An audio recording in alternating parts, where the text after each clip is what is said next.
Thank you once again for the presentations, and I must say they were really fascinating, and really I ended up with so many questions and thoughts that I would probably like another day to, just think it over and then start this discussion. Thanks a lot for all the questions that you've already posed. I will read them in a second. If you don't mind, Mateusz, that I actually jeopardized this role, but I couldn't help myself with because of what I said at the beginning. I had this feeling that you were actually from different points of view relating to this policy of heritage, and also what was very interesting for me was how it changed. This, what Mateusz called a meta history, was reoccurring also, in my opinion. And I had this feeling that maybe a little bit, I mean, not a little bit, but in many cases we can actually talk about this heritage like about Taht-e Jamshid, that is, there is a feeling that there is a heritage, an important one, cultural heritage, but it is often referred to as a symbol, as a legend, without actually knowing it very well. And of course, we know that it was to a point like that at the very beginning, that many people found interest in their own heritage because of this Orientalist narratives about it, and with all, of course, false impressions and legends that accompanied. Listening to to Joanna's presentation and Farangis's presentation, I had this feeling that these legends play a very important role, not just at the very beginning of this modern period, but they do go on. I wanted to ask you, whoever like to answer the question, to refer to it. How do you see the boundaries between legends and reality? I mean, is it only important that there was a Mastura Ardalan that was an important person that someone could probably feel related to? Or was it really like a kind of a heritage coming from those earlier works and earlier people? I said Mastura Ardalan, of course, it's just an example, not necessarily in Kurdish aspect. How you feel about it?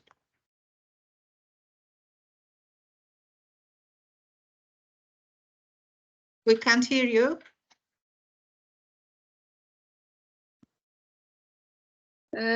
I think with regard to minorities whose culture and intellectual heritage was suppressed by official states and was not easily accessible to average people, it is difficult to say that it was simply passed from generation to generation. Mastura Ardalan wrote poetry and history of Ardalan. It was there were a few manuscripts, and they started to be published at the first part of the 20th century. The school named after Mastura for girls was established in Sanandaj in 26. So her image as an important person, and especially as an important person for women, started to be promoted also by women like Meyrem Ardalani, who established this the school in 26 and really struggled to name it not after herself as it was proposed, but after Mastura Ardalan, because she believed to be an important person and symbol and example for girls to study. So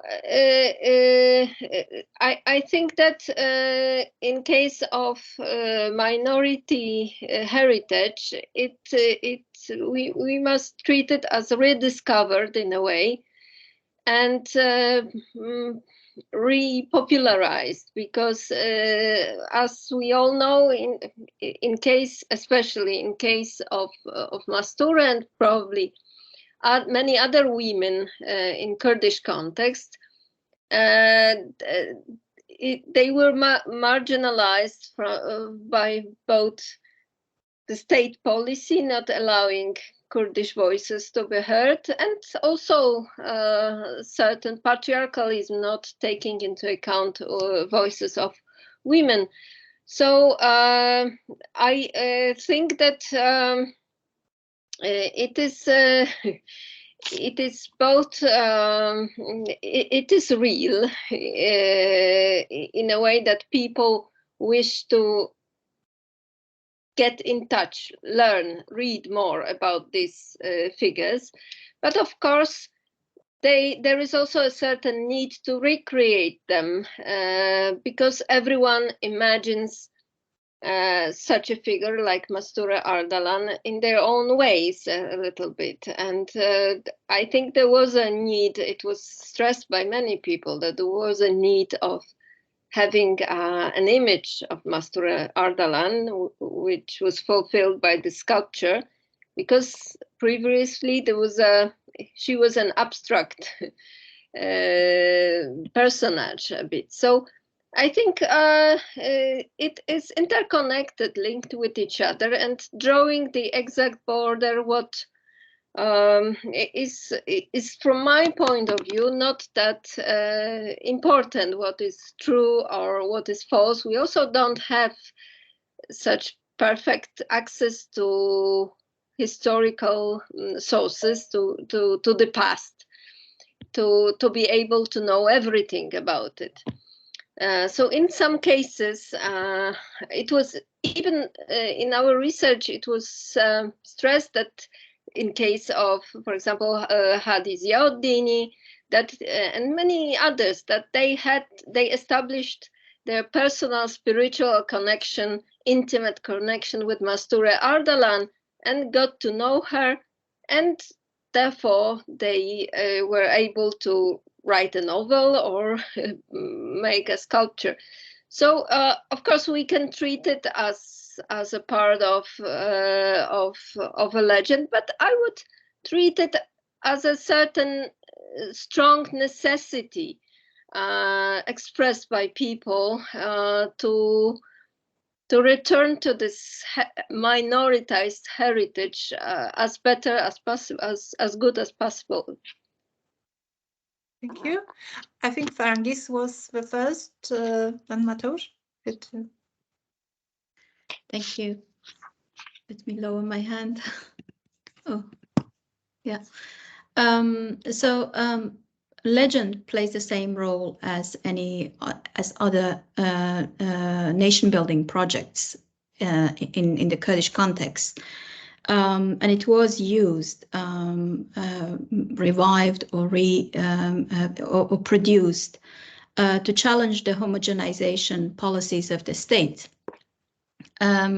It's really interesting how it was treated, like specifically the question of legend and looking and reviving the past. One fascinating example for me is by Pira Mert.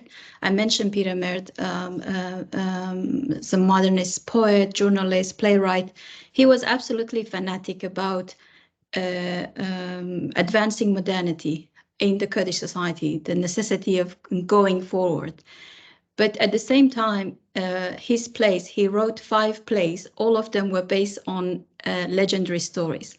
One of the very interesting one is Douanzaswari Mariwan, the 12 Horsemen of Mariwan, which is a legendary story in which 12 Kurdish horsemen defeated the army of an army of 12,000 Iranian. And it's fascinating when he write this story, rewrite it as a play, he treats this as fact, like as an example of the valor and how brave the Kurdish the soldiers have been. But what is interesting in this process of challenging the homogenization policies in the case of in Iran, what has happened in this process of heritage making are exclusions that have happened in the Kurdish heritage making. For instance, the exclusion of women is a very male-dominated process and image, and the exclusion of certain dialects, certain Kurdish dialects. It's very the two Kurdish dialects which are dominant at the expense of less spoken the Kurdish dialects. So I find this like duality or the seemingly contradictory concept of going forward, embracing modernity, and at the same time looking back, reviving the past, and in this process, introducing new exclusions within this system, which was set up primarily to challenge an exclusion. Mateusz? Oh, well, because since you asked about the boundaries between history and mythology, yeah? And you gave us an example of Takhta Jamshid, but there are plenty of other examples. Mehrdad mentioned the Theodosi's graves in Tus. It's a very nice 20th century example of such mytho-history. But there's another one which combines history and mythology, and it is the Shahnameh by Ferdowsi. So I believe that, and Farangis, it was Farangis who mentioned one thing which inspired me to recall another accident from the modern Afghan history, because you mentioned about intended destruction of Kurdish heritage in Turkey, for example. And I believe that it is this intentional destruction is a very crucial element of blurring the boundaries between history and mythology, because I can recall another example from the modern Afghan history. In 1978, the communist government unofficially, but effectively ordered the destruction of the Bakhtar Press news agency. Yeah, it was in 1979. Yeah, so the whole archive was effectively destroyed, and we lost in 1979 approximately 1 million photographs. Which means it was an intentional destruction to wipe out the history, the people's memory, and replace this place with a new quality of new, so to say, pseudo-history or or mythology imitating history. So I believe that this also somehow blurs this boundaries between history and mythology, and in fact both elements, history and mythology, should be, in my opinion, understood as two sides of the same coin, the coin called memory, that serves different purposes, official, unofficial, cultural, political, social, but different purposes. And I wanted to ask Farangis, if I may, of course, Carolina. Could you give us some more examples of this intentional destruction of Kurdish heritage in Turkey, And was this intentional destruction also somehow visible in other parts of Kurdistan, like Iraqi Kurdistan or Iranian Kurdistan? I think, thank you. That's a very great question. Asia will probably be able to give like more updated example from Turkey. But in Iran, so during the first during the Reza Shah Pahlavi's era, possessing a Kurdish document was a crime. So if someone if someone was arrested with a piece written in Kurdish, a newspaper, a book, they would be persecuted, and the persecution was severe. And as a result, many people, tried to hide the collection, sometimes including manuscripts. And reading, as I mentioned, the memoir of Kurdish Iranian writers, poets, their memoirs are replete with examples of how, out of fear, they, for instance, buried the collection, and by the time they came back to it, they couldn't locate it, or it was destroyed. In some cases, they recall painfully they had to set fire on the Kurdish collections.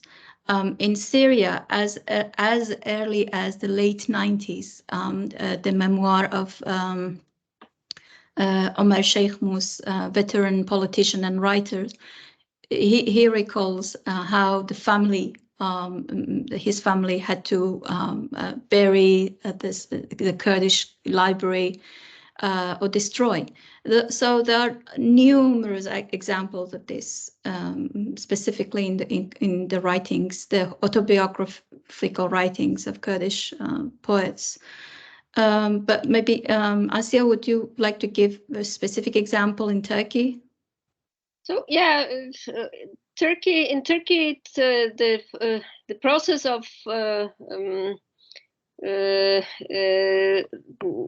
relegating and marginalizing Kurdish and killing Kurdish, because it was killed. It was not even referred to as that Kurdish is forbidden and you cannot publish in Kurdish, but that the narration was that in non-Turkish languages you cannot publish. So the word Kurdish was even not mentioned, because the Kurds were presented as non-existing people and language. So to that extent, paradoxically, in some documents today we know that, for example, İsmet İnönü, who became the president of the Turkish Republic after Atatürk, and with some other dignitaries, they were using the name Kurdistan when referring to certain area in their correspondence, but forbidding it.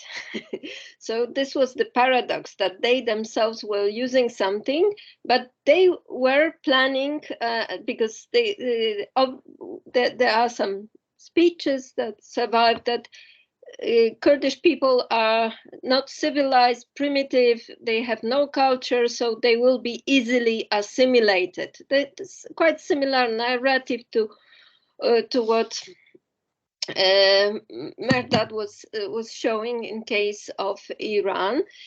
And in Istanbul, especially, that the late Ottoman Empire and just before the Republic came into being in 23, the intellectual life of Kurdish intellectuals was quite lively. There were journals published, but everything started to be destroyed after the Republic was proclaimed. People migrated, and like Celadet Ali Bedirhan, for example, who was seeking refuge in Syria. And again, there is, for example, one story which is not exactly confirmed, so it may be a story. It is widely known that some publications were destroyed, and in Margarita Rudenko's Russian translation of Memuzin, in the introduction, there is an information that the whole all the books of the edition of Memuzin that was published in 21 was destroyed. Although the Kurds from Istanbul, they told me that that this is very strange information. They are not sure if it was true, if it existed at all. So again, but there are little sources to confirm it, or there might be some rumors, some stories, oral stories about some events that were passed between people in some correspondence. These were the sources, and not exactly, not always some documents that can confirm that. But yes, we know that the politicians of Turkish Republic, they were planning deliberately the assimilation of Kurdish people totally into Turkish culture, believing that there is nothing that they can use to become civilized, modern people, and they must be assimilated into Turkish culture. So thank you. I can see Farangis, you have your hand up. Yes, thank you. If I just add that currently I'm working on studying Kurdistan archives and working on a project on Kurdish archives. So I conducted the fieldwork scoping, as I mentioned earlier, public and private archives. With little expectation, but I was absolutely amazed to find out that there are many indeed private archives. And this private archivists, some of them have inherited them from their family. Some of them it has been part of their activism. The stories that I've heard of how the length they have gone through to preserve these archives has been absolutely fascinating. And I've started thinking about it as archive activism. I'm still trying to find a framework to when writing about it. And if you have suggestions, I would appreciate it. But I went with the perception, as I think the many scholars in Kurdish studies have, that a significant part of our heritage, the Kurdish heritage, has been destroyed and there's little left. But I think that may not be true. Very significant part has also survived as a form of activism, and but they haven't come to light, or for different reasons have remained unknown or inaccessible to the public. Yeah, no. So just shortly, this destroying of heritage is taking place still in Turkey. For example, there are some paramilitary group who burned some Kurdish books published by Avesta a few years ago after the coup.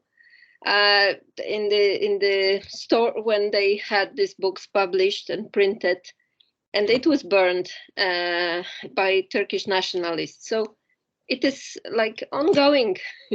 It's not nothing from the past which could be questioned. It's visible now as well.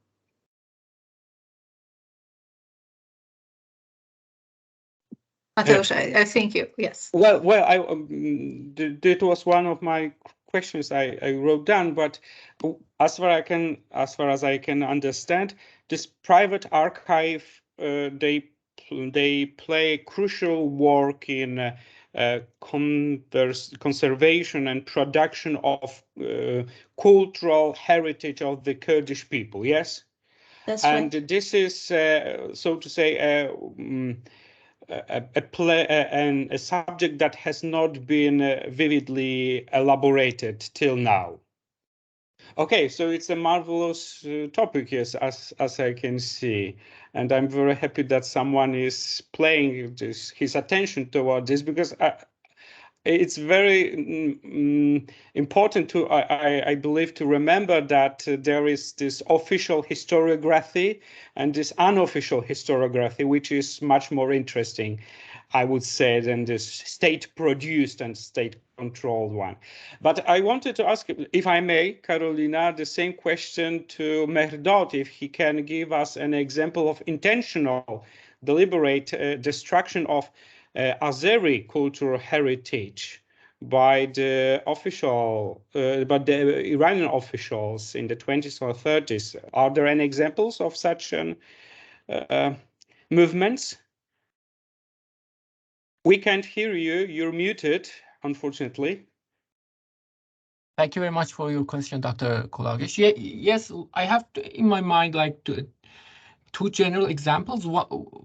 Not particularly. One is related to Azerbaijan, like there was this famous garden in Tabriz, like how the first Pahlavi destructed that totally after they came to power. But there's a maybe 600, 700 page PhD dissertation written by Mina Marifat, and I don't know, you've probably seen it or not. Like it surveys the contemporary history of Iran from an architectural point of view, and like how the first Pahlavi did its best to completely erase and destroy those famous buildings that belong to the Qajar era.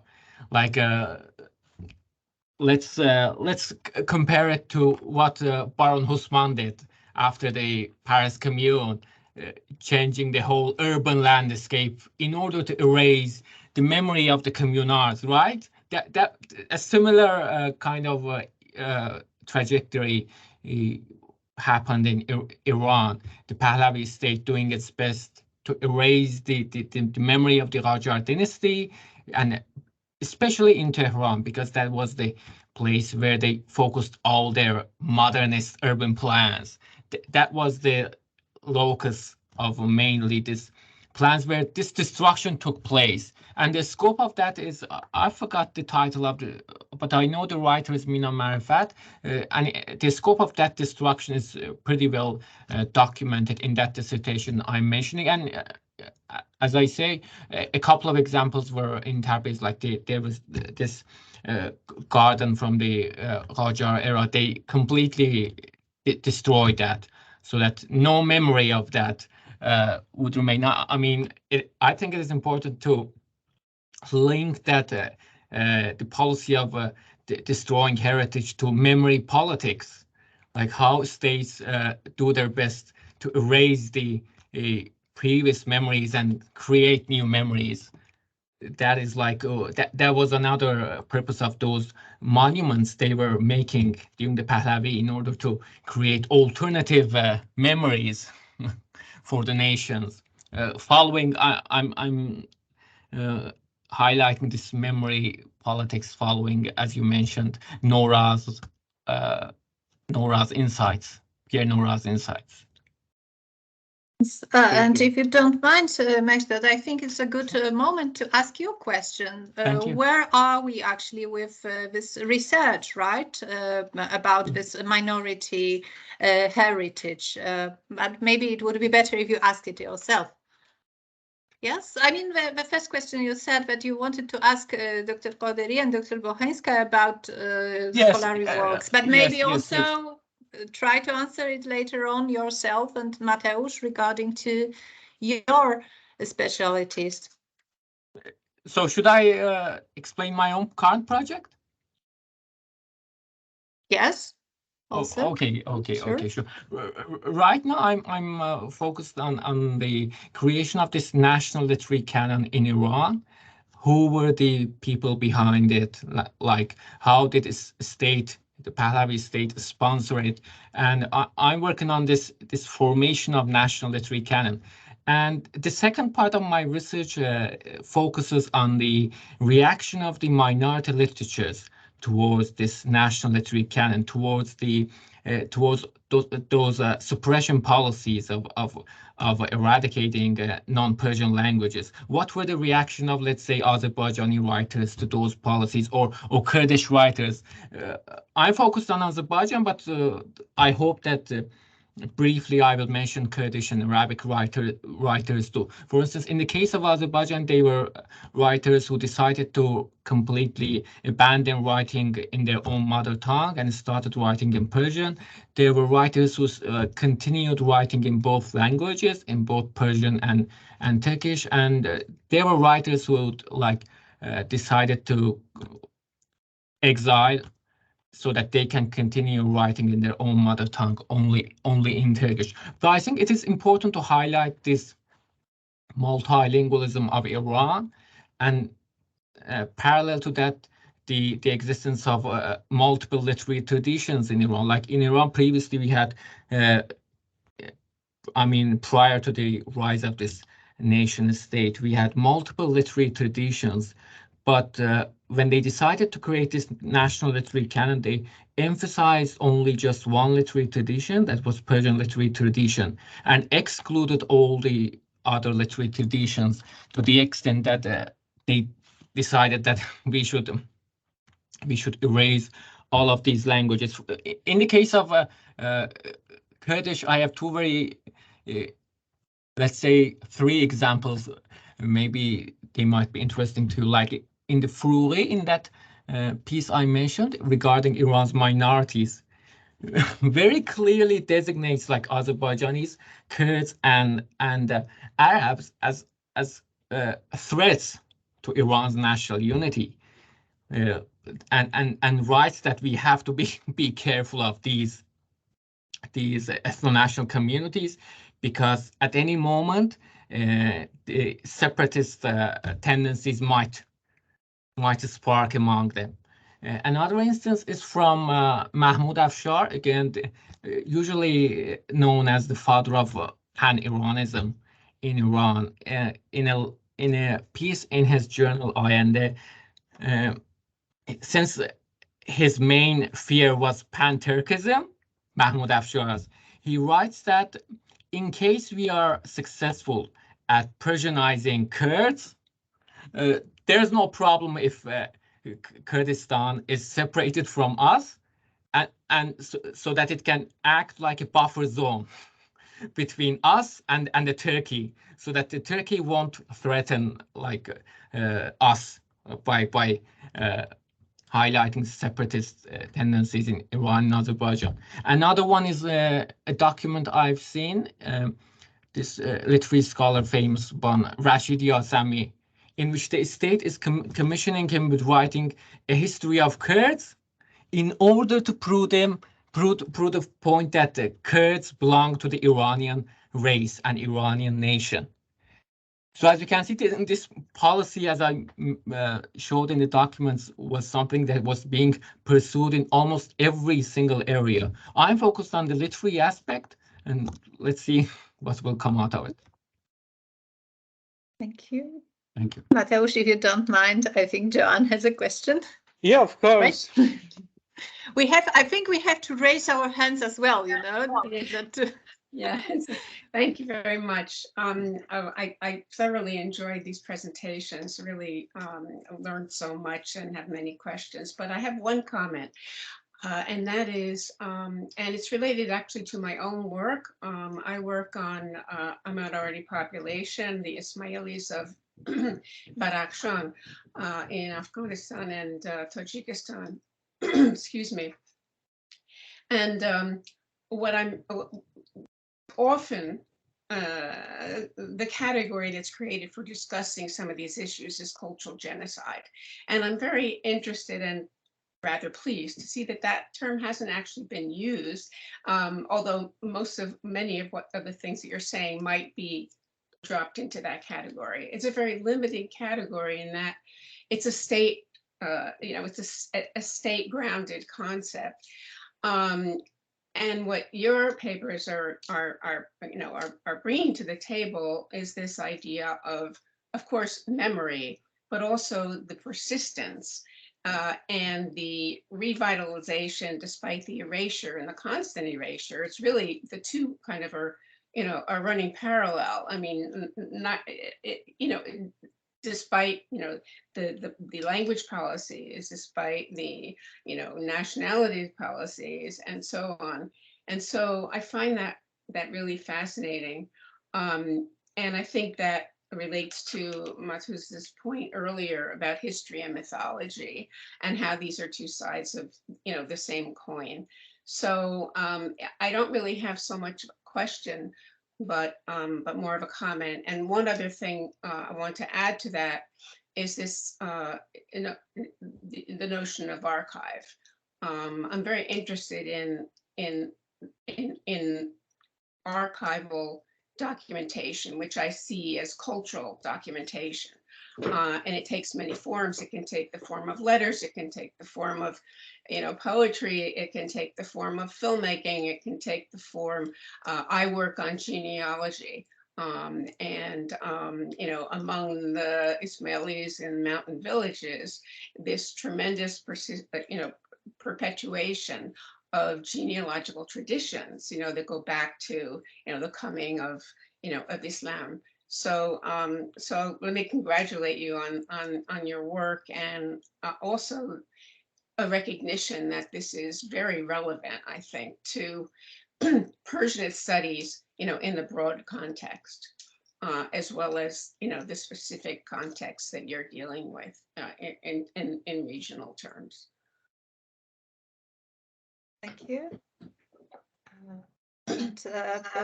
Parangis, is it an answer for the questions or comments that were issued earlier? Because we had another question or comment, but... Yeah, it follows on what Mehrdad said. Yeah, so that quotation from Fourouri that you showed us really is a stark example of the level of the ignorance around the minorities of Iran when he claimed that the claims that Kurdish and Azeri, Turkish, they're not literary languages, whereas these languages have centuries of literary tradition behind them. And he says that in the position of someone who as a cultural policymaker.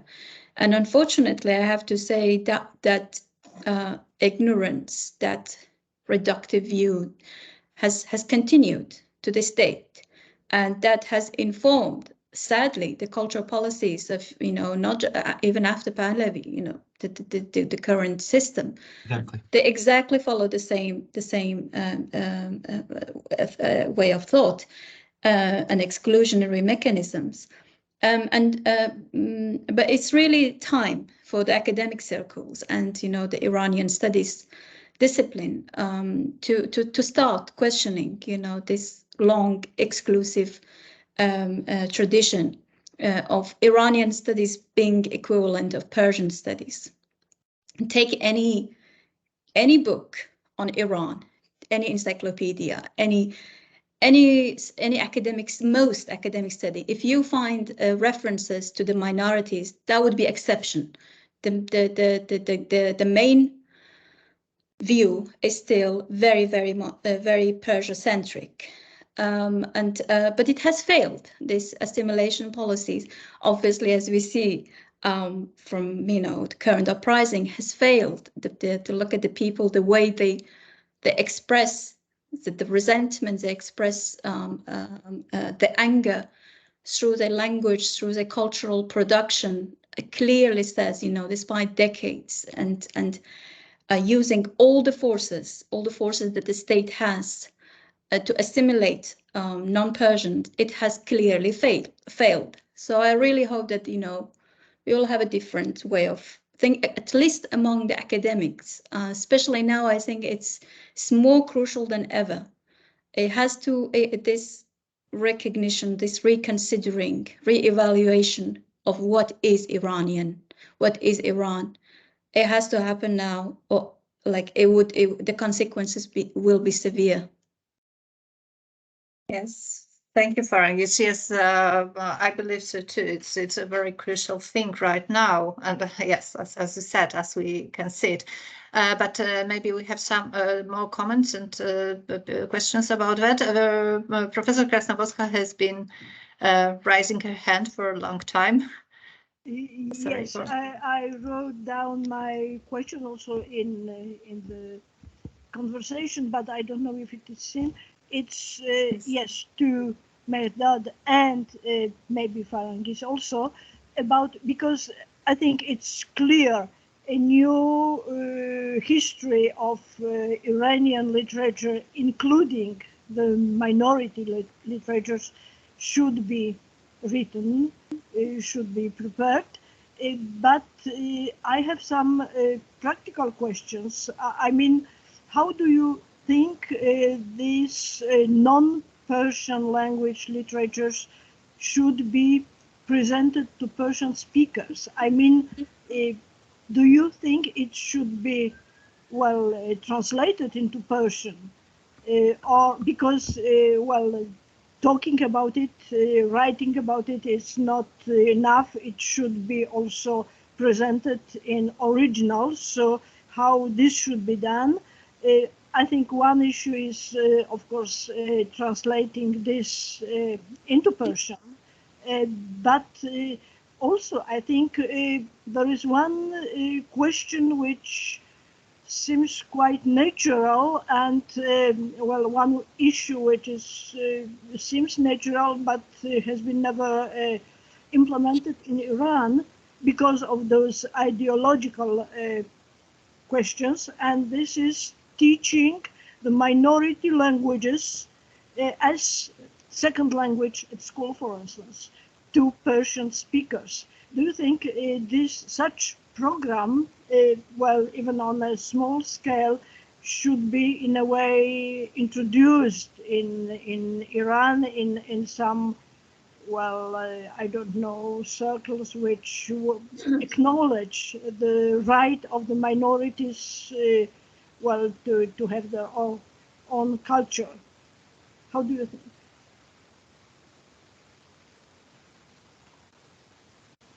Yeah, no, would any of you like to answer? I will wait for Dr. Roderi to. Oh, thank you. Certainly on the question of how to present, I think my view is that it has, yes, the translation is definitely a strategy, but also preserving the language in its original form. So making the minoritized language visible. So if a text is published, like if it is hopefully in the future in curriculum, you know, there would be a change in the curriculum when in the canon, Iranian canon, it will include other than minoritized languages, it would include the original language to make it visible. And certainly I was about to actually suggest what you suggested, it's widening the language policy and teaching minority languages would be a way forward. Is really crucial, and it's important to remember when we say minority, that the word minority is a political term. Kurdish is considered as a minority language, but it has 30, definitely over 30, 35 million speakers. So in terms of the number of speakers, it has a larger number of speakers than some European languages who are not considered a minority language. So that's also. Sorry, I used it like this, yeah. But being fully conscious of the inconveniency of this term, of course. I agree with you. It is a minority language. I mean, it is considered, but when you consider like the number of speakers and consider that, this language in Iran, for instance, Kurdish has been minoritized, teaching it actually, provide an opportunity for an Iranian, students, for Iranian people to connect to the literary production in Iraq, in Turkey, beyond Iran. So it is a way of, widening the literary horizon, widening the understanding. It's a way. It's almost, if it has to be treated as teaching world literature. With the exception that is a language that is native, the language of millions of indigenous people in that country. So yeah, I agree. That would be, I think that has to be part of the policies going forward and for a change. Well, Yes. So I remember I was shocked when I was on a scholarship in Iran still before the revolution, and at the university I learned that Persian is the first language of everybody in Iran, and the second language is English. So, there were some people for whom Persian was not the first language, but their own mother tongue was non-language from the official point of view. And even there were some, I had a colleague who was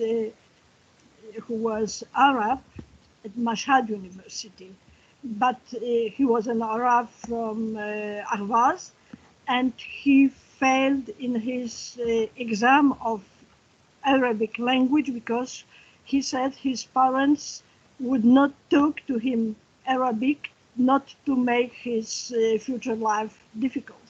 So the situation is really paradoxical from the language point of view in Iran. And so still, maybe English is not the second language, but still, the mother tongues, mother languages are not considered any serious language, and this is really shocking. Yeah, the situation has actually been described by some scholars, linguists, as linguicide. So the question of genocide was mentioned earlier. It is a form of eradicating language. So linguicide has been appropriately used, which is, I think, has to awaken the Iranian academic circles. Yes, and if I can follow up with that, like for many people, you said about, especially Mehrdad, about this education in Persian, right, and putting this stress on having everything written and actually proposed in Persian. So this has, as to Azaris, and probably it's the same. I don't think it's the same with Kurds. I think Kurds are more resistant to that. But there are many people for whom Turkish language is their home language, and they have studied, but they cannot, actually operate on academic level using their Azari language. It's just made for family business and so on. And one more thing, a very small thing came to my mind as in terms of different types of this relation towards these minority languages, because we got so much used to these issues in Iran, but there is a vast actually area of changes that could be made, really vast area. And for example, before the World War II, as you know, issues, Ukrainian and Polish issues, were far from even and far from perfect. But anyway, my grandfather, who went to school, was Polish, but went to school near Lviv that time, because there were so many colleagues that were Ukrainian. They were taught Ukrainian at school, even though actually there were lots of ways to push the Ukrainians out and to you know, as I said, it wasn't absolutely a perfect model of tolerance whatsoever.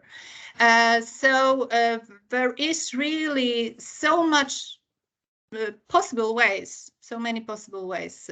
Yes, and Joanna, sorry for that interruption. You are much more qualified for this. Yes. I'm sorry.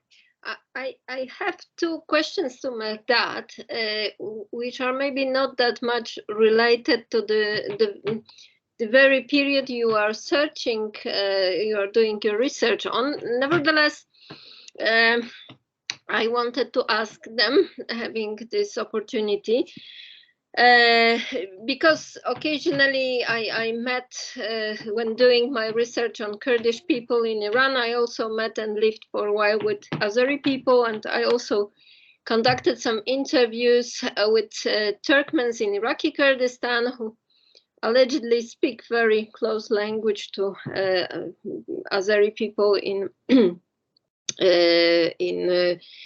as Iranian Azerbaijan. And so first question is, because we don't know about many connections between Azeri and Kurdish minority. Nevertheless, there were some points in history, like Mahabad Republic and Azerbaijan Republic, that appears. And there is, and here I don't know if it's a legend or true, and I was wondering if you encounter any sources.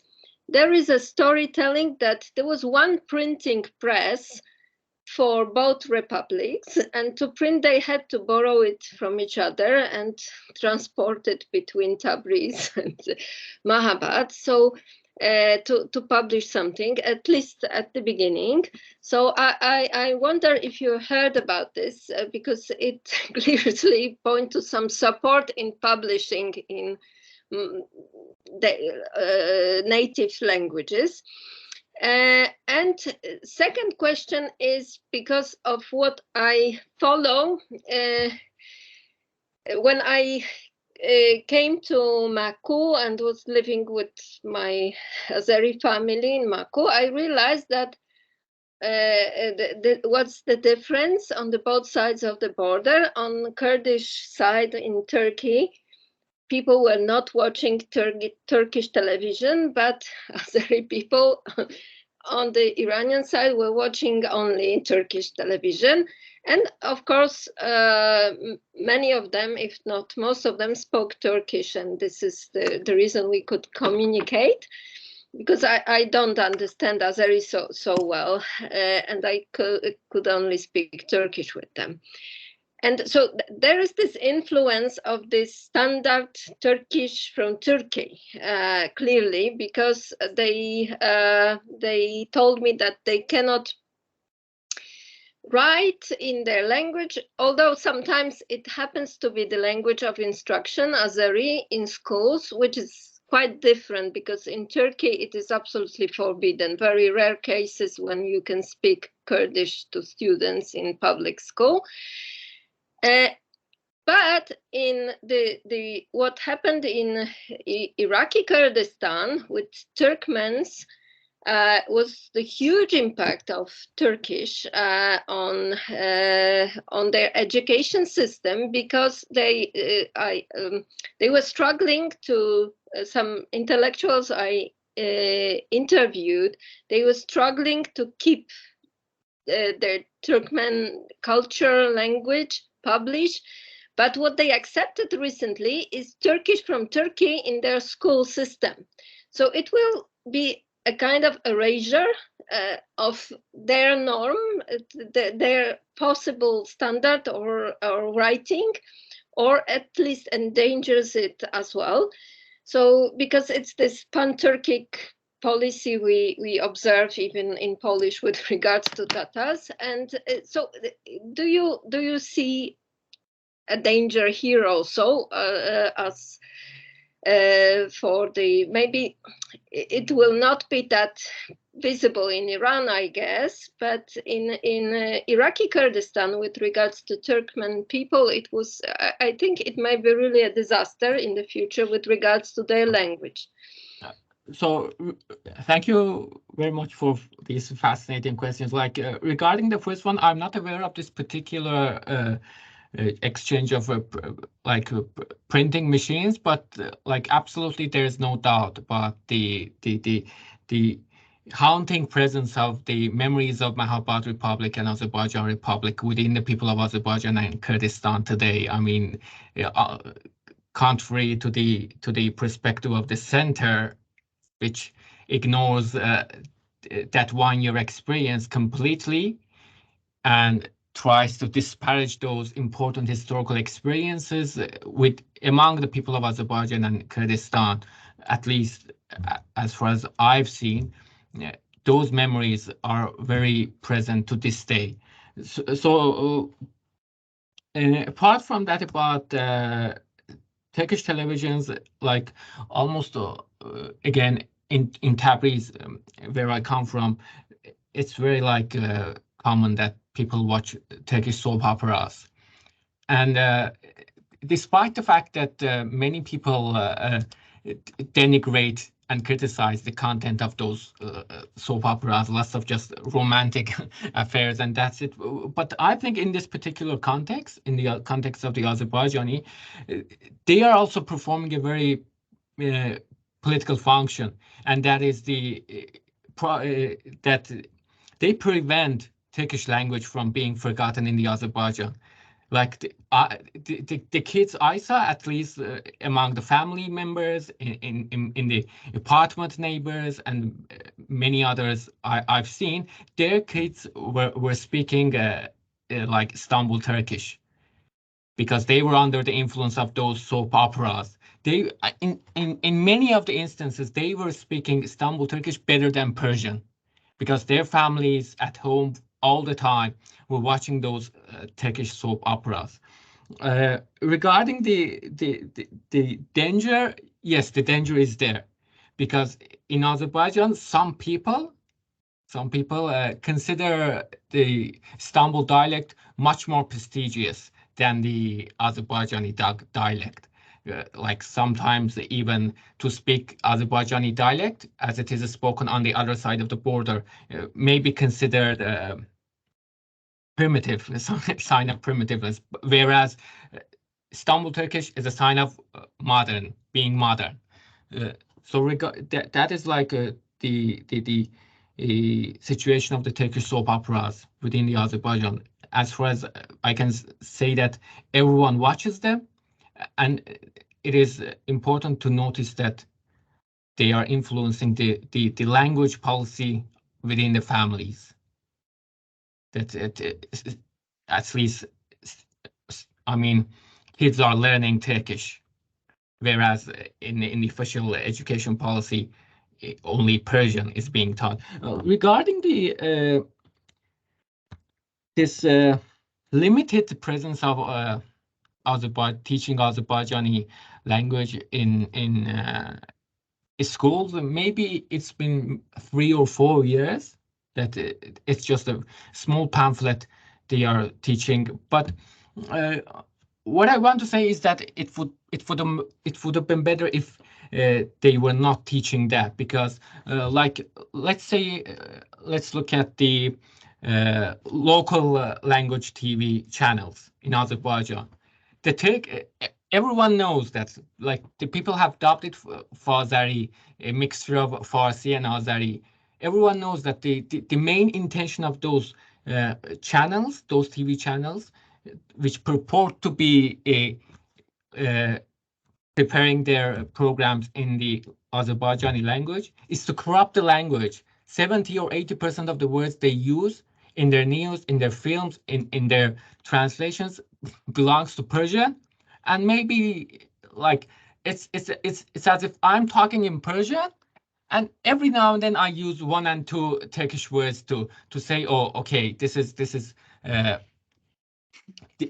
Turkish. Because of that, like Ismail Haddadi and Muqaddam had written a paper on this dubbing policy regard in Kurdish channels, and had talked about it as the state's language policy. But in terms of Azerbaijani Turkish, I can say that again, this dubbing of movies to Azerbaijani Turkish, the sole intention of that is the injection of Persian words in the Turkish, and that's it. Regarding the school textbooks, the intention again is the same. It's not at all Azerbaijani Turkish. It's not standard language. It's just let's say a pidgin. It's a pidgin, like a mixture of Persian and Turkish. I mean, it's not the proper way of teaching Azerbaijani language. I'm not aware of these policies regarding Kurdish, but I very much doubt that they would be willing to teach this standard Kurdish in the Iranian schools. May I also answer Dr. Krasnolovska's question? Yes. Or should we keep that? Sorry, I just say that I see that Mrs. Sima Zolfagori is waiting to ask a question, but let's just give a little bit more space to Mehdad while he's talking, okay? So yes, please answer that Should question. I answer? Okay. Since Dr. Krasnolovska question this idea of presenting non-Persian literatures to the Persian people, I think the first step is that these literatures must be recognized. And as far as I can see it, there is no willingness to recognize these literatures, Kurdish literatures, Azerbaijani literatures. First, there must be this recognition, this acknowledgement that different literary traditions exist within the boundaries of Iran. And only then, yes, one can think about translation policies or finding translators to translate prominent literary works into Persian. For even at most, whenever they talk about Kurdish or Azerbaijani, they use this word mahalli, local, adabiyat mahalli, local literature, musiqi mahalli, local music, in a way as a strategy to belittle those literary traditions, those musical traditions, whereas from the perspective of Kurdish and Azerbaijanis, most of them, whenever they talk about their literary traditions, their musical traditions, they talk of it as a national tradition, okay? This is like also another important discrepancy, depending on your perspective. From the perspective of the center, these are just ethnicities. From the perspective of periphery, they consider themselves as kind of ethno-national communities. Just take a look at the recent revolutionary uprisings and the slogans Azerbaijani and Kurdish people have been chanting. It is apparent that they have kind of this imagined community of Kurdish people or imagined community of Azerbaijanis in their heads. That was it. Thank you. Thank you for this answer. I know, yes, I can observe something which can be said, well, folklorization of non-Persian speaking cultures and putting them into the category of folklore, yes, a local folklore. But, well, how do you think this, well, how can you make them, how can you, they should be acknowledged and, introduced into the mainstream literature? How should this be done? Thank you, Dr. Krasnolovska. I think everything comes back to just politics, whether because these are like programs which need heavy economic budgets too. Without a willingness on the side of the state to pursue a language policy that acknowledges different languages, I think those like programs of translating works into Persian wouldn't achieve much success. And I forgot to answer your second question about the about the teaching of non-Persian languages to the Persians. I think right now with the current situation, that is absolutely impossible, because even the state doesn't let the schools and the universities to teach those children their own mother tongue. Like, how can it let those languages be recognized officially and be taught to the Persian people?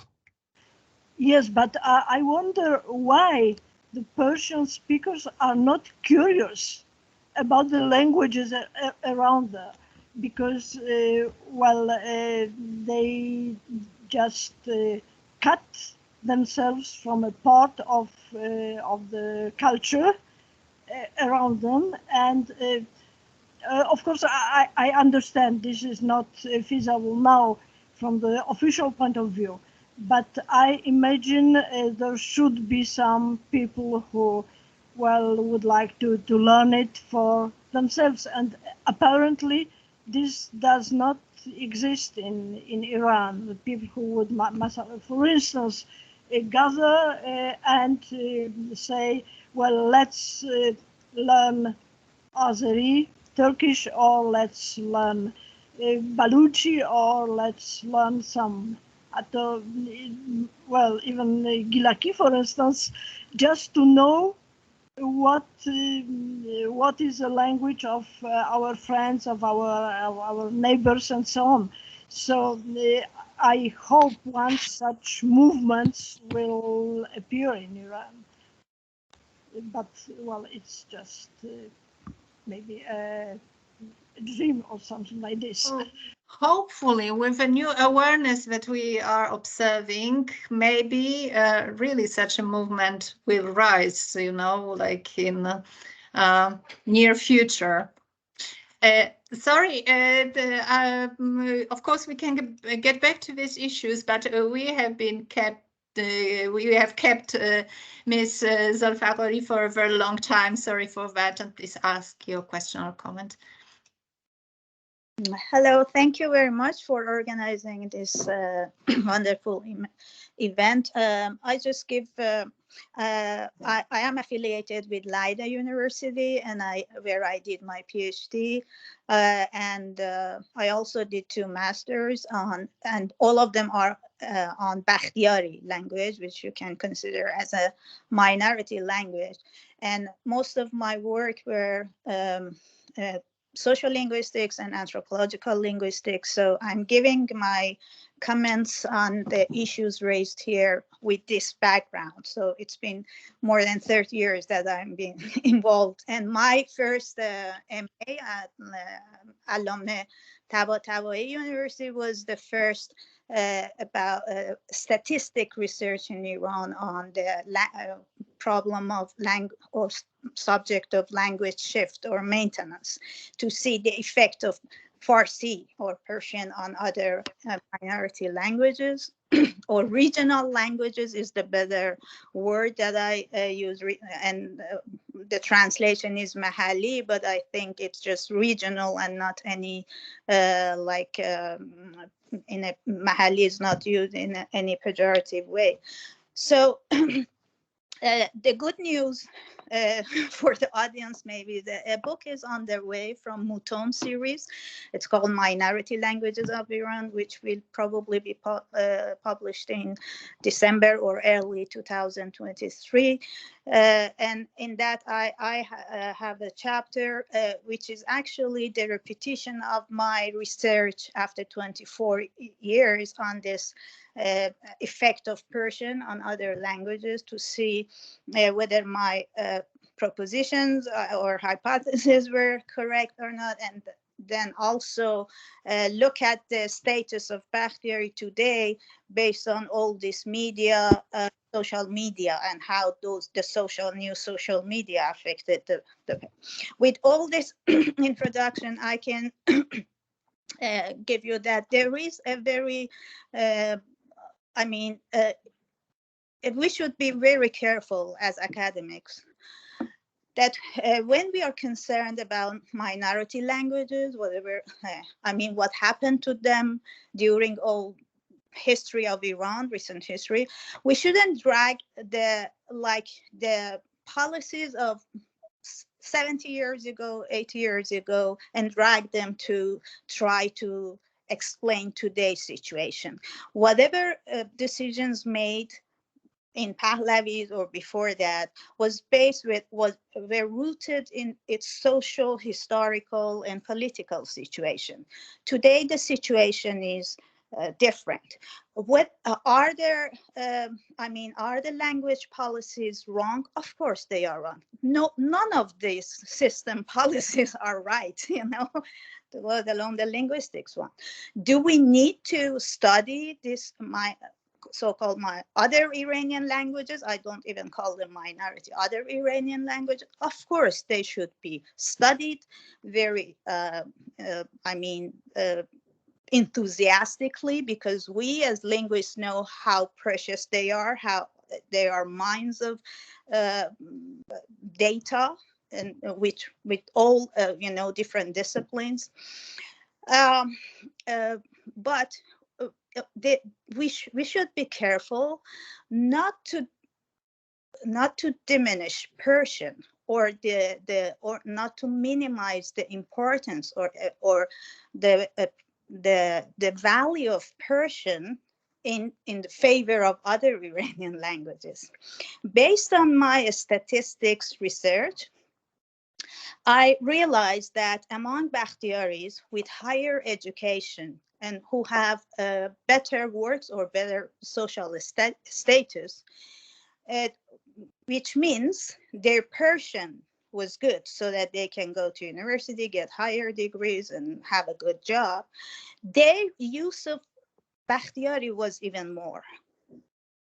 So it shows that Persian not only doesn't have negative effect on the usage of the local language, it also on the contrary, it gives them a perspective. So they raise bilingual. And by the way, most of the Iranians are bilingual, referring to Professor Arnold's question that like in Masjid Suleiman, where I did my 64 percentage of the participants were bilingual.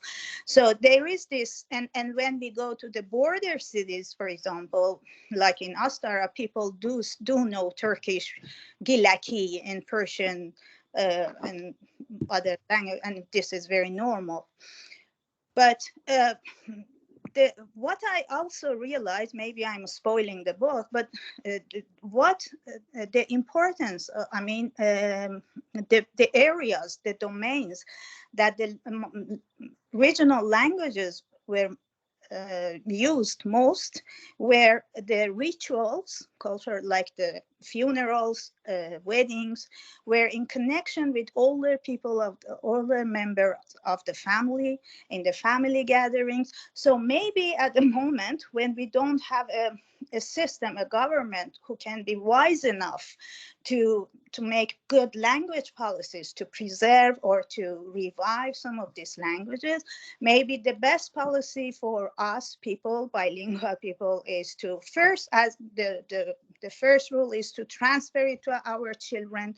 Our parents, our grandparents, they never went to schools to learn the regional languages. They get it by their mothers. And also is to focus on these cultural connections and cultural.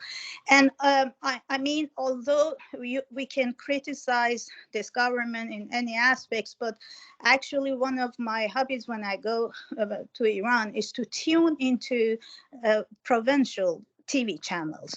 So there are activities, publications, they are very restricted, but all this shows that if we want to keep this language, to revive these languages, we should maybe focus more on what the statistics shows us, which is and also which are this, cultural production, like and there are actually, I can say in Bakhtiari, for example, and also on social medias, there are many now stand-up comedian Bakhtiari, theaters or songs or music, and with that we can keep this languages going on. And and then when it comes to teaching these languages, there are so many practical issues, like if we want to teach Kurdish, which one of the varieties of Kurdish is called the standard? And if we want to do this on a very, solid humanistic reasons, then how many languages are there in Iran? If we want to, I don't buy this argument that we should only teach the languages that have the most number of speakers, because then other endangered Iranian languages, we will lose them. And that is an assimilation. If we keep one Kurdish, as I'm just giving an example as Kurdish, or Bakhtiari, Luri, whatever, if we choose one of them as a standard and start to teach them in curriculum, then we are doing kind of assimilation and we are minimizing the other varieties. So that's why I believe that the best policy would be to encourage, and in my research I realized that people have a very rigorous attitude towards their language, and when they are bilingual they also learn about the values and the more beauty of their own local language. So we should encourage and work on giving this perspective to people that speaking a local language is a plus, not a negative thing. So I keep it short here, and I just wanted to, as a thank you for this wonderful gatherings, I wanted also to contribute as much as I can based on my own research. Thank you. Thank you so much for this very interesting contribution. Yes. Yeah, by the way, sorry, on whatever I've learned about Kurdish situation and Azeri situation was through hours and hours of discussions that we had on Clubhouse, which is nowadays a very popular application in Iran. And, academics get together, we organize rooms to discuss everyday languages. And based on what I've learned from them, even today, like the same as Bakhtiari, in Bakhtiari speaking cities, the language in the schools, teachers speak usually the local language to the students, and they teach with the local languages, but the texts are in Persian. Thank you. Thank you. Farangis, I think you wanted to answer, right? Yes, that's right. Thank you.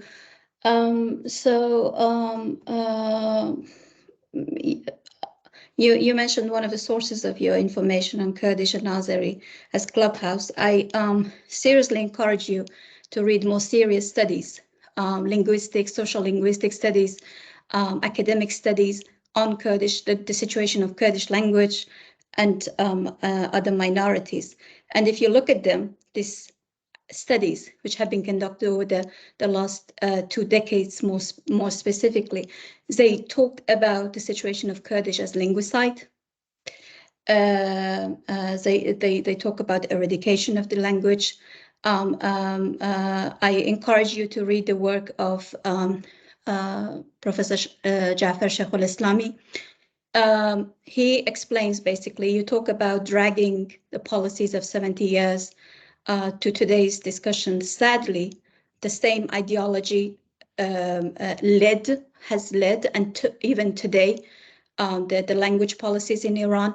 Professor Sheikhul Islami basically explains very shortly, explain the situation from the lack of tolerance toward Kurdish during the Pahlavi to limited and controlled tolerance, and that explanation, that way of looking is still practiced in Iran. So it is limited and controlled tolerance.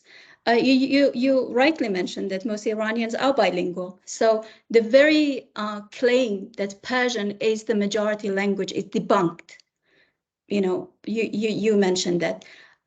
But when you say that the use, and I'm afraid some of the argument that you draw on has been used not just in Iran, but by many other colonial states, colonial structures, to promote the cultural policy. You mentioned that those who, in your statistic, those who were fluent in Persian had higher social status. Exactly. You know, that has been pointed out by many scholars who have looked at the high rate of dropouts in Kurdistan, in Azerbaijan, where the language of the students, they speak a different language at home. Persian is not the first language. I encourage you, look at this statistic as well. You know, the high rate of dropout, the high rate of illiteracy. This is not talked, well, actually, a few years ago, it encouraged a very serious debate in the parliament, because even the statesmen, even the government was shocked at the illiteracy rate in marginalized provinces. So I encourage you to look at this data as well. And when you talk about when we say someone is bilingual, language has many aspects. So if someone is fully fluent, literate in, say, Persian, I was a bilingual. I was educated in Persian, but not in Kurdish. I could speak Kurdish, but I wasn't taught to write. If someone speaks, just by the matter of someone being able to speak another language other than Farsi, doesn't make them, literate in both languages. If they cannot write, which is the case in Kurdistan, in Azerbaijan, in other, provinces where Persian is not their first language, if they cannot write in their mother tongue, if they cannot read in their mother tongue, that is illiteracy. The mere fact of, talking, that is just one aspect of language. I taught myself Kurdish as so many other people. There was no opportunity to teach, to learn Kurdish, systematically. This discussion doesn't mean diminishing the status of Persian. Persian has its status. It has been the language of the empire. It has been the language of the state throughout the 20th century, 21st century, actually at the expense of minoritized languages, at the expense of, as you mentioned, language. There's so many languages. I can't remember the statistics of the exact number of how many languages are spoken in Iran, and a large number of them are facing extinction, are endangered, and this is because Persian has been the only language taught, has been the only language of education and administration, and this is tragic. There is no question of, when talking about language policy, it's not a good or bad language policy. We're talking about, democracy. We talk about the rights, the very basic human rights, which have been violated in the modern state of Iran. Thank you. Thank you. Well, probably demolishing Persian is not possible anyway, so we don't have to worry about that. Maybe Mehdad probably also has something with regard to this comment. So let us ask Mehdad, and then, of course, give Ms. Zolfagori a place to answer. Thank you very much, Dr. Askari. Most of the views expressed by Dr. Zolfagari were precisely in line with what the pretexts the state today puts forward in order to escape from changing its language policy. Like, okay, your languages have not reached a level in which textbooks can be written. Your languages are not standard. There are many dialects. There are many accents, so that it is impossible to teach Kurdish or Azerbaijani Turkish in in the education. Those are all pretext the state puts forward in order to escape from changing its language policy, which puts the Persian at the center. Okay, let's talk about the statistics. There are numerous published within the journals in Iran, inside Iran, numerous studies coming from different areas in humanities and in social sciences, which point to the number of the students who are suffering from learning problems just because of this language policy. Because like for 6 or 7 years, the student has learned his mother tongue, his or her mother tongue, and the first day he or she enters the school, okay,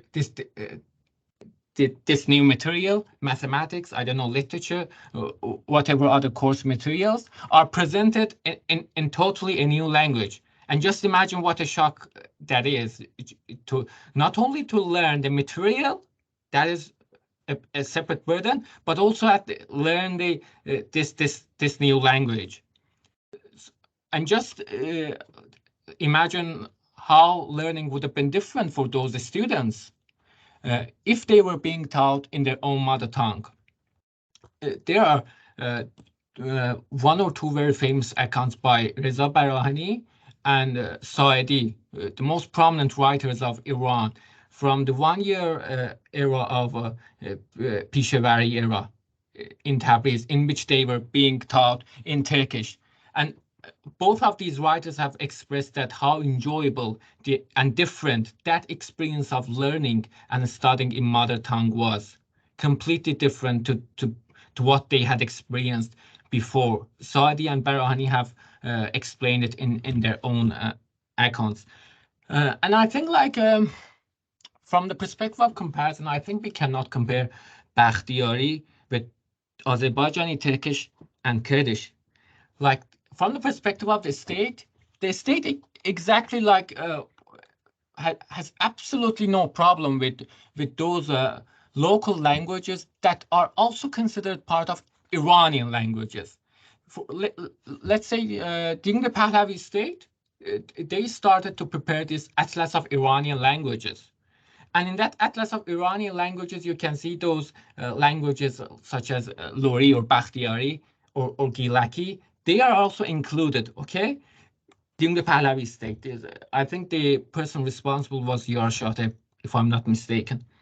But there's no discussion, no mentioning to languages such as Turkish, because they did not recognize those languages. Those like small minority languages, the state has absolutely no problem with them. But Turkish and Kurdish are different because there is also a political aspect to these languages. Like in the past, let's say 70 years or 8 years, these people have been constantly fighting for their political rights and their cultural rights. These have been parallel to each other. But like when you talk about the Bakhtiyari case, no one accuses you of separatism, okay? But as soon as you mention Azerbaijani, Turkish or Kurdish, okay, you are a separatist. Like because of that, I'm telling like maybe it's not a good idea to compare these cases. And about transferring this mother tongue to the next generation, to our kids. I mean, I think we cannot solve a systemic problem at a personal level. And this is just a sort of, I believe, like a romantic view. Okay, we are preserving our culture, we are preserving our language by teaching this to our kids. Like the bare fact, the reality is that Azerbaijani, Turkish, Kurdish have absolutely no place within the official system. They have not been recognized. They are not being taught. Like their literature is on the brink of being forgotten. And we cannot solve that systemic problem at a personal level by saying that, okay, we are going to preserve this within our own families. Because at the end of the day, the hegemony impacts the people, and the hegemony is with the Persian language. in order to get to those universities, I don't know, different institutions, various settings, it's enough to be fluent in Persian. That's it. So I think these would be enough for now. Thank you. Yes, thank you. Yes, please, Ms. Zulfaqari, will give you a chance to answer if you care for. Would you care answering or as you like? Yes. Yes. Yes, sure. Well, I'm a bit disappointed that my friends took this like attitude toward me when I took your time to explain about my linguistic background. I thought it was not about bragging about that. It was to give you this hint that I am aware of the leading research on Kurdish or other Iranian languages. You know, you can see participating me in this conference as my passion to know about all these things without being affiliated with your university. So I'm following all these things. I've been attending several workshops with Agnes Korn, Krayenbrook, and I'm cooperating with Donald Listillo on the Atlas of Languages. So I am aware of my knowledge of languages are not through through Clubhouse. What I discussed about Clubhouse is the present social situation. I got some information about them. So for an academician, you can guess that my knowledge doesn't come from social media with this long history of education. But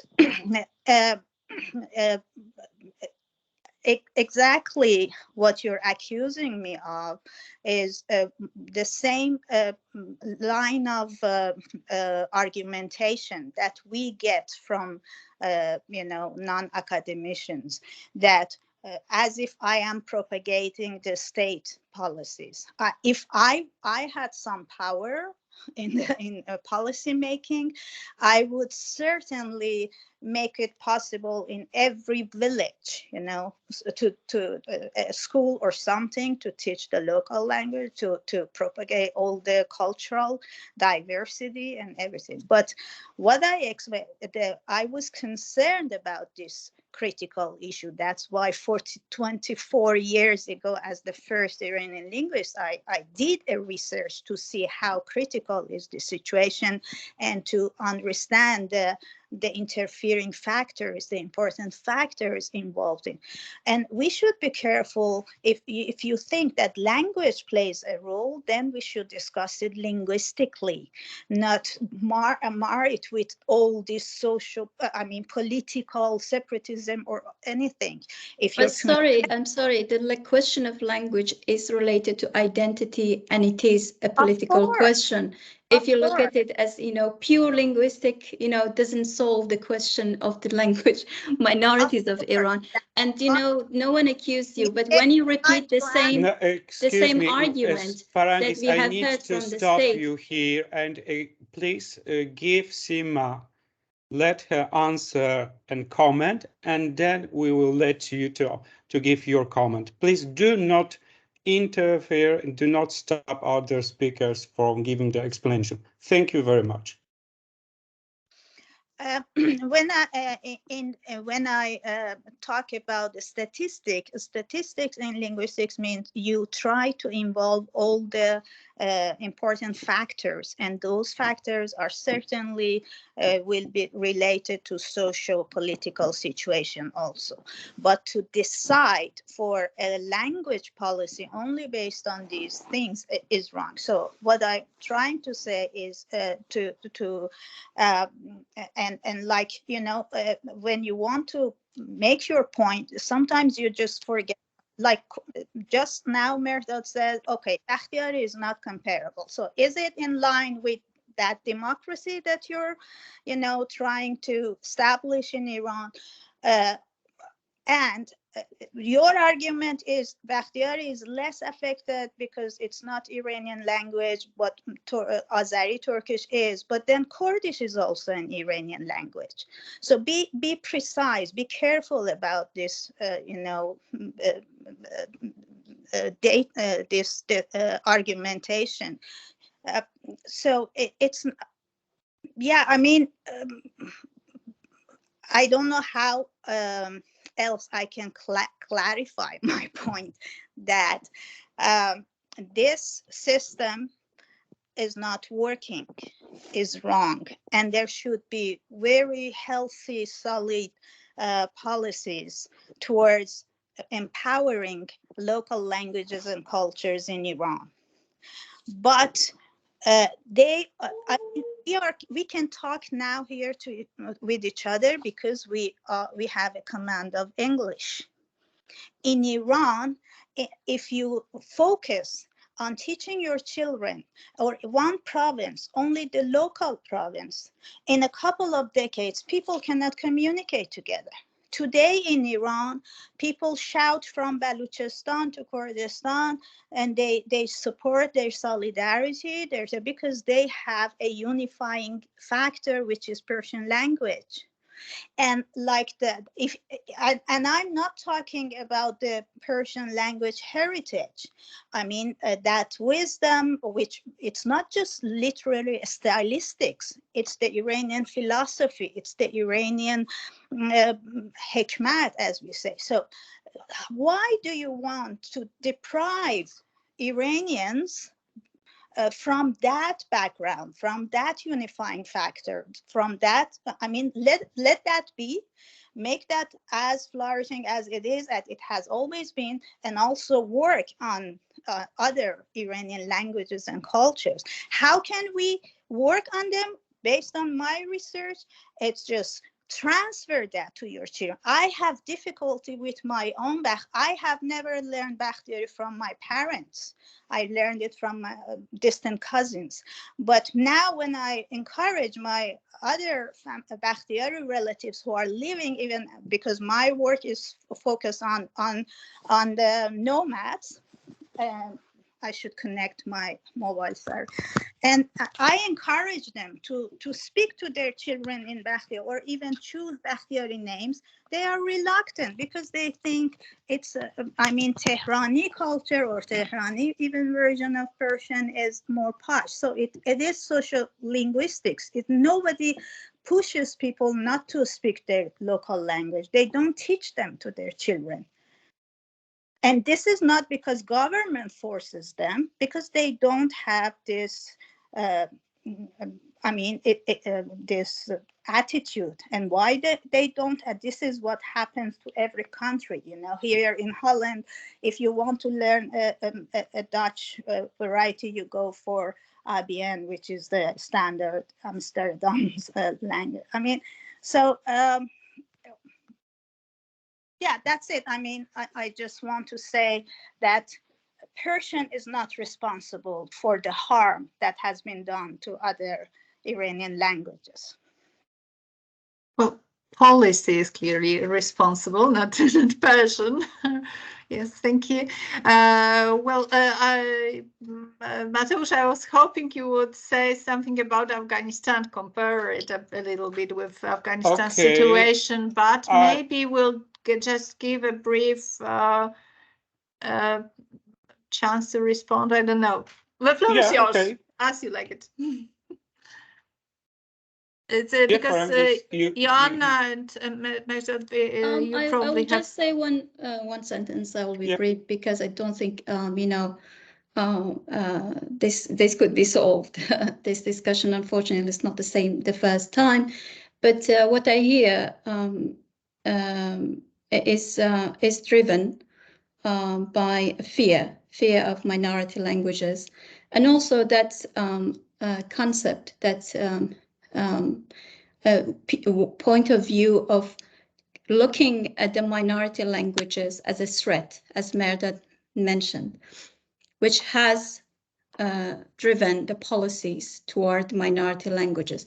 And I see that exactly from your discussion, I'm afraid, Ms. Zolfaqari, because no one talked about the obliteration, the diminishing, destroying Persian. Persian is a language of state, but anytime this discussion, just coming to that conclusion from our discussions today, raising awareness of the dire situation of the minority languages, and then confronting it by don't diminish the language of Persian, drives from that fear of, the minority languages. I could talk more, but I won't. I will, maybe Merdad would.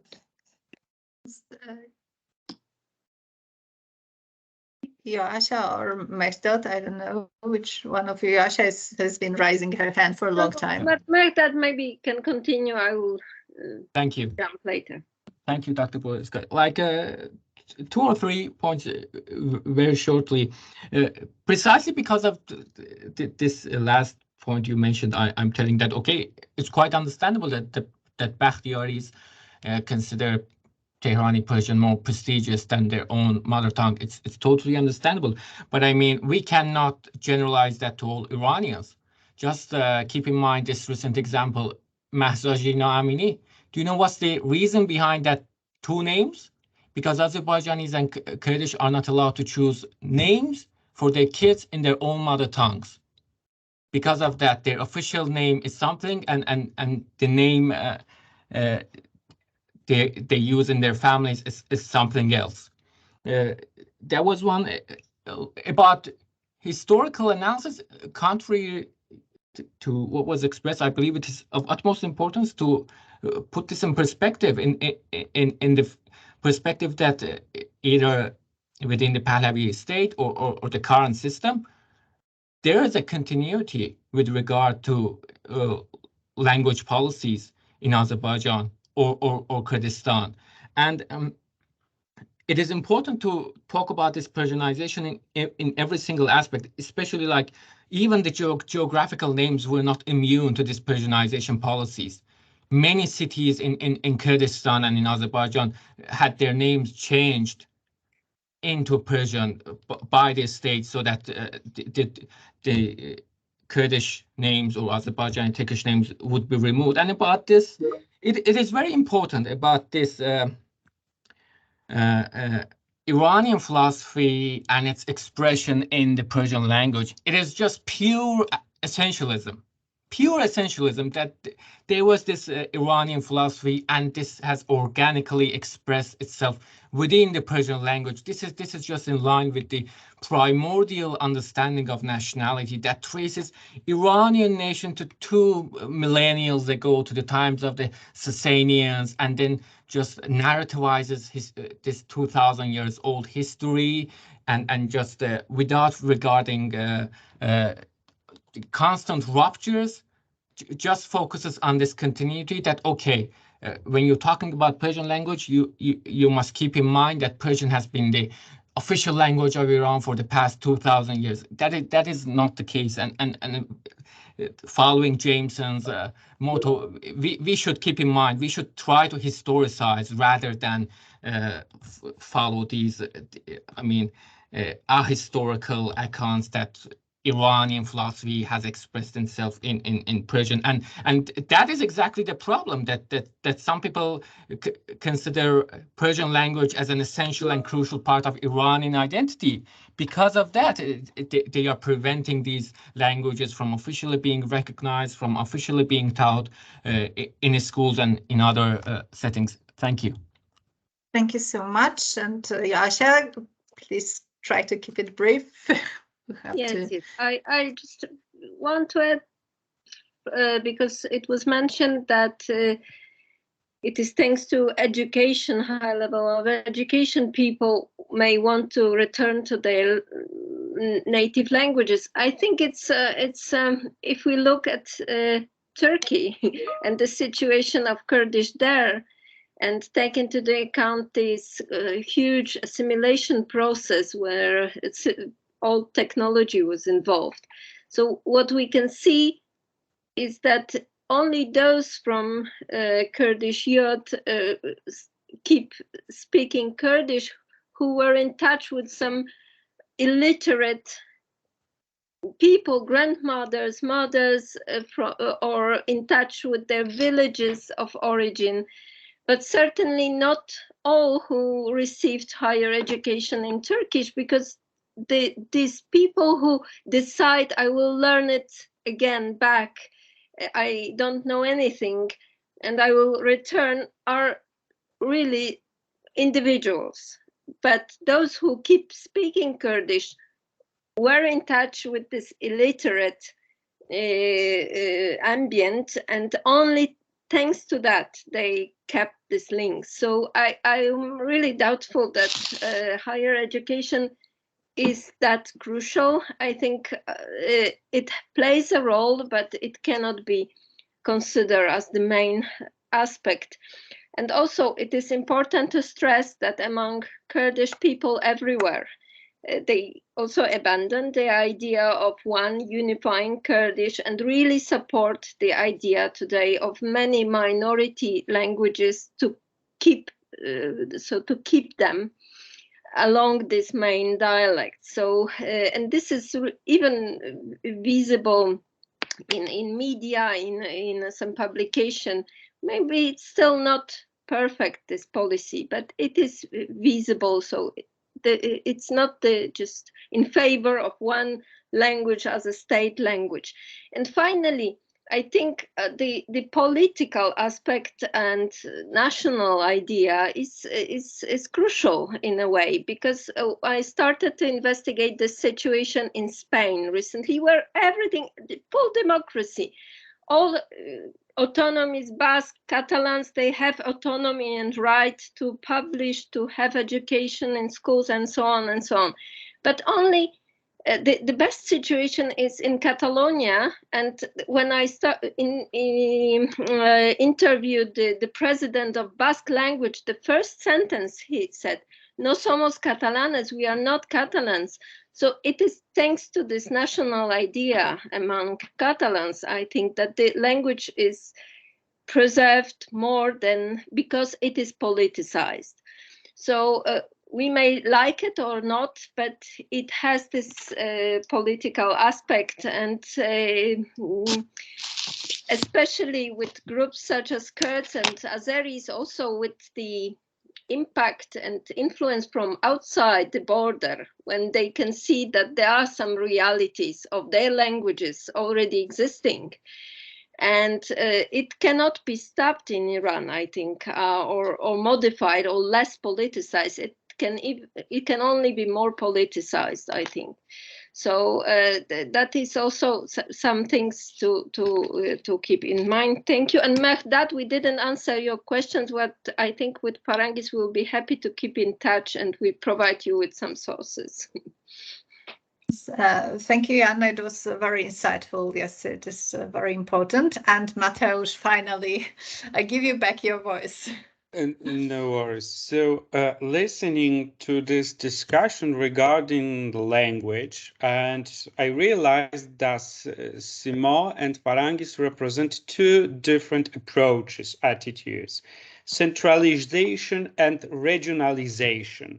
And I would say this is a crucial element of constructing Iranian state. This never-ending combat between two approaches toward how to govern a state, a country, from the central perspective or maybe from the regional perspective. And the language, as we can see, is a very crucial element of this discussion. I can hardly see nowadays any reasons why there should be no regional oriented politics in Iran. And yes, we can keep Persian as this first officially recognized language of, so to say, public communication. And we, in my opinion, personal opinion, we can also give the right to Kurdish language, to the Azeri language, and other minor or non-officially recognized languages to be taught in schools, to be used in public institutions. Well, let's say in the Switzerland, they have 4 official languages. It's not a problem to construct one nation with several languages. And I suppose this, of course, yes, it is still this very old, so to say, 19th century cliché to recognize one nation, one country, one language. Yes, which could be somehow useful 100 years ago. And nowadays we see that this policy is no more effective nowadays. And I suppose it can even bring some cracks on Iranian unity nowadays. And can be and is very harmful for the Iranian state. You asked me, Carolina, about the Afghanistan, and I would say the Afghanistan maybe it's not a very good example in this question, because instead of Persianization of the nation, we were witnessing sort of official Pashtuization of the nation, or at least there was some attempts to create a national language, Pashto as a national language, despite the other languages, non-officially recognized languages like Turkey, like Uzbeki, Turkmen, and many other languages. But I must admit that according to the 2004 constitution, there were some minor languages officially recognized and accepted as languages, like Turkic, Turkmen, Uzbek, Baluchi. The speakers of these languages were officially allowed to use them in the public offices and the public administration. So I can imagine that this could be also a very good first step for the Iranian government to officially accept that Iran is a multi-ethnic, multi-linguistic country, and it's not a threat to use Kurdish, to use Azeri, to use Baluchi officially, publicly. And I suppose that to answer also the question of Professor Krasnovodska, how can we do that, is to encourage people to learn at school the languages of other Iranian, so to say, minorities. It's very funny because Persian language has lost its ethnic component many years ago. But nowadays, it comes back from completely different point of view and is somehow given to the Persian by non-Persian speakers, which is a very interesting socio-political and socio-anthropological change. So it could be very nice to encourage those who speak Persian at home to learn Kurdish also, and via this Kurdish language to learn more about Kurdish poets, or writing both in Kurdish and Persian. I suppose I can imagine that this way. It would be very nice also to encourage Arab people to learn their own language or other languages spoken in Persian, that people could communicate not only using Persian, but some other common languages. I can imagine that from the central point of view, from the centralized Tehran-based government, it can be a threat, and it can be understood as an end of unified republic, unified state. But, taking into account how crucial this ethnic component has become recently, I suppose it can be the best way to still keep different minorities, people representing different cultures, with different cultural heritage, to stay within one geographically determined country. Yes, so language is a case of political, it's a sort of political issue. And the last one thing regarding this fear that some languages are dying. Sorry, but this is something which we are facing within the history of humanity from its very beginning. People are changing their languages, people are exchanging their languages, and there are places in Iran where Persian language gives its place to Turkic language, for example. So I wouldn't say it's possible to stop this sort of exchange languages, in my opinion. Thank you. Yes, so one could say that actually this policy of assimilation has somehow backfired and produced, like so many educated people who are now fluent in Persian and in English and can actually deliver their demands. It is probably not to be kept. Mateusz, we can't hear you. I can't hear you. Well, I wanted to say, yes, you're absolutely right that this unification policy, I would say, brought more damages to Iranian, and by Iranian, I understand the Iranian organized or the heritage that can be found within this geographical, politically